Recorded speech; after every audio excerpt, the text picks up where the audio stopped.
Sudan में छिड़ गया गृह युद्ध। मिलिट्री और पैरामिलिट्री फोर्सेस के बीच टकराव, हर तरफ गोलीबारी, धुआं और आग। 3,800 भारतीय नागरिक। चलाया गया है ऑपरेशन कावेरी। उसमें सबसे रोमांचकारी और जोखिम भरा ऑपरेशन था वायुसेना द्वारा अंधकार में भारतीयों का इवैक्यूएशन।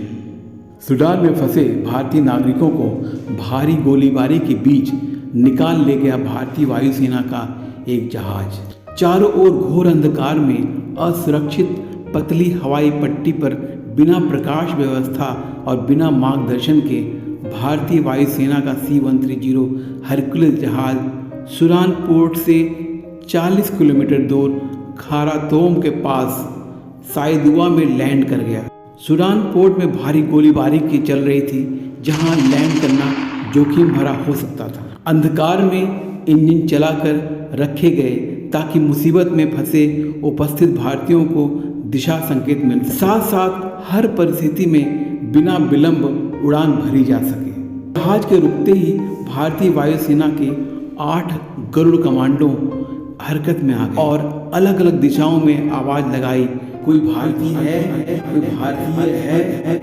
वहां से लगभग 300 मीटर दूरी से जवाब मिला। एक दिशा में लगभग उतनी ही दूरी पर गोलाबारी की आवाज भी आ रही थी। एक एक सेकंड कीमती था, खतरा सामने मंडरा रहा था, मगर जाबाज वायुसेना के वीरों ने बिना समय गंवाए बहुत नियोजित तरीके से 121 भारतीय नागरिकों को सुरक्षित जहाज के अंदर दाखिल करवा दिया। उस अंधकार में वायुसेना ने वीरता, अदम्य साहस, तेज तकनीक और गजब बुद्धिमत्ता का परिचय देते हुए असहाय भारतीय नागरिकों को मौत के मुंह से बाहर निकाल लिया। ये कार्य लगभग असंभव था, मगर वीर भारतीय सेना के लिए कठिन असंभव कुछ भी नहीं। सूडान में फंसे भारतीय नागरिकों को बाहर निकालने के लिए हरकुलिस जहाज के साथ टीम का नेतृत्व कर रहे थे पायलट ग्रुप कैप्टन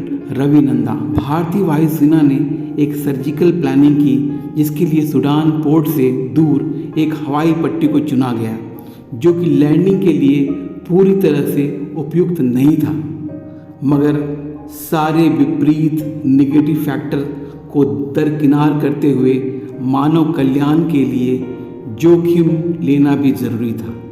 एक ज़बरदस्त प्लानिंग, लीडरशिप और बेहतरीन टीम वर्क के कारण ही बचाव अभियान को सफलतापूर्वक पूरा किया जा सका।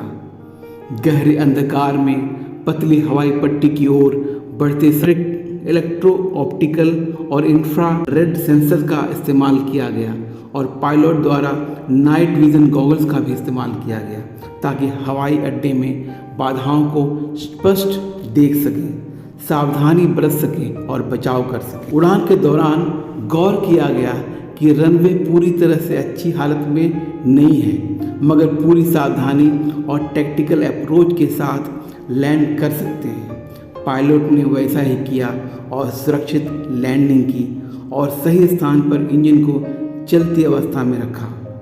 2.5 घंटे का ये वादी समयुद्वा से जिद्दाह के बीच का साहसिक अभियान काबुल के बचाव अभियान से कहीं अधिक जोखिम और रोमांच भरा हुआ था। भारतीय वायुसेना के इस हैरतअंगेज कारनामे में देशवासियों का दिल जीत लिया। लोगों में देश और देश की सेना के प्रति प्रेम, विश्वास ने फिर से नई ऊर्जा का संचार किया। दोस्तों, भारतीय सेना के लिए असंभव कुछ भी नहीं, चाहे युद्ध का मैदान हो, प्राकृतिक त्रासदी हो या फिर अंतर्राष्ट्रीय विपत्ति। भारतीय सेना अपनी हिम्मत, पराक्रम और काबिलियत के बल पर देश को मुसीबत से उबार ही लेती है। मैं भी एक भूतपूर्व वायु सैनिक हूँ। 26 से 11 मुंबई ताज अटैक के समय मुझे भी छोटा सा एक महत्वपूर्ण कर्तव्य निभाने का मौका मिला था। आज मेरा रोम रोम भारतीय वायुसेना को आभार व्यक्त कर रहा है। हर भारतीय आज भारतीय सेना के पराक्रम पर गर्वान्वित हो रहा है। मैं आपका जेके। जय हिंद, वंदे मातरम।